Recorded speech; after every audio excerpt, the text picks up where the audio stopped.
Hello everyone, today I'm going to demonstrate how the magnetic viewing film works. It's also known as magnetic viewing paper. Put magnet behind the magnetic paper. You can see the magnetic field.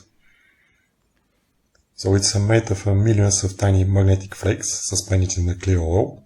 Then the oil is sandwiched between two sheets of plastic. If you place magnet behind the film, then the tiny metal flakes respond to the magnetic field, orientate it, and form shapes similar to the pattern of magnetization. That's what we see, and that's the magnetic field that we see. It's fun to play with it, and I bought it from Amazon, so I'll give a link below if you want to buy it and play with it. Okay, so thank you very much.